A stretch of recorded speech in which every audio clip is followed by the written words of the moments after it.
हाल बता दूं कि अदालत ने फ़ैसला महफूज कर लिया है पोस्ट अरेस्ट बेल पे, क्योंकि उस पर दलाइल पहले ही दे के चले गए थे मुलज़िम के वकील। हमने आज अपने दलाइल देने थे और दलाइल मुकम्मल हो गए थे 164 के ऊपर और मुलाकाती दरख्वास्त पे।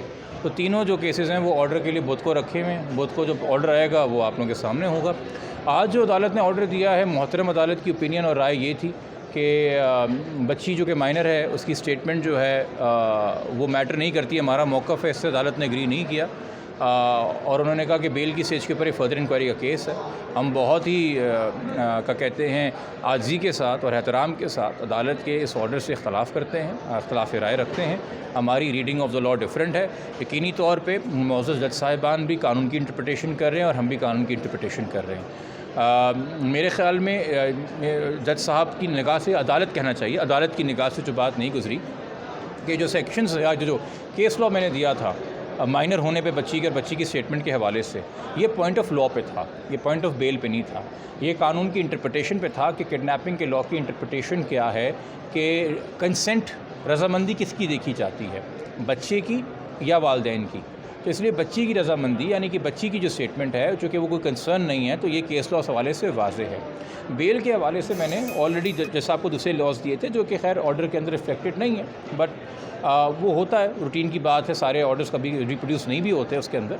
दूसरी बात इसमें यह कि एक और मौक़िफ़ हमारा कि असगर का और मौलवी हाफ़िज़ ग़ुलाम मुस्तफ़ा का रोल ज़हीर और शबीर से मुख्तलिफ है। चलान और इन्वेस्टिगेशन के मुताबिक असगर और ग़ुलाम मुस्तफ़ा लाहौर में मौजूद हैं, जहाँ बच्ची को अगवा के बाद लाया गया है। यानी कि एक्चुअल जो अगवा है उसमें ज़हीर और शबीर किरदार है, जिनका CDR है, जिनकी जर्नी है, जिनका कराची आना पाया गया है। फिर ये आगे सहूलतकार बने सेक्शन 4 में चाइल्ड मैरिज एक्ट के, कि इन्होंने निकाह फैसिलिटेट कराया और निकाह पढ़ाया। और उसके बाद जो आगे मज़ीद ट्रैफिकिंग पंजाब में है, जो शवाल, नजफ़, मानसेरा, बालाकोट और जगह जगह बच्ची को लेके फिरते रहे हैं, उसमें जो नाम आए हैं वो एक मोहम्मद वसीम है, एक खुर्रम खरल हैं, एक नूर मुनीर हैं, एक आसिफ शमसुद्दीन हैं, इनके नाम और दीगर के आए सामने। उसमें भी जो है वो अफजल के और असगर के नाम नहीं थे। और जो रिकवरी हुई थी बावलपुर चिश्तिया में, वो ज़हीर से हुई थी, उसमें भी असगर और अफजल नहीं थे। तो यकीनी तौर पे एक होता है रूल ऑफ कंसिस्टेंसी, जो अट्रैक्ट किया जाता है कि जब किरदार बिल्कुल सेम हो। यानी कि अगर 4 लोगों ने मिल के कत्ल किया है तो चारों लोगों ने गोलियाँ चलाई थी, तो रूल सेम होगा, चूँकि चारों का एक किरदार है। मगर अगर 4 लोग कत्ल करने आए हैं मगर एक गोली चला रहा है और बाकी 3 जो है वो अनआर्म्ड खड़े हुए हैं, तो उनका किरदार डिफरेंट है, बिकॉज उन्होंने वो फेटल ब्लो नहीं मारा था। यहाँ पे तो वाक़यात और मामलात इस तरह से डिफरेंट हैं कि कराची से वहाँ लेके गए तो किडनैपिंग यहाँ वाक़ हुई थी। तो हमारा इसमें होगा कि जहाँ तक ज़हीर और शबीर की बात है, हाई कोर्ट के ऑर्डर इस पर अप्लाई नहीं होना चाहिए, क्योंकि रूल ऑफ कंसिस्टेंसी मैच नहीं होता। इनके हक़ाइक़ डिफरेंट है, उनके हक़ाइक़ डिफरेंट है। और जो हाई कोर्ट का ऑर्डर है, अब हम उसको आज हमें जब कॉपी मिलेगी, अभी तो हमने सिर्फ ओरल ऑर्डर सुना है, और मुझे जो है वो पढ़ के उसमें बताया गया कि केस लॉ के हवाले से ये बात हुई है। सर्टिफाइड कॉपी का हमें इंतज़ार है। हमने वहाँ कोर्ट के अंदर ही जो रीड कर सकते थे कॉपी वो की थी। हम इसको अप्रोप्रिएट फोरम के ऊपर चैलेंज करेंगे।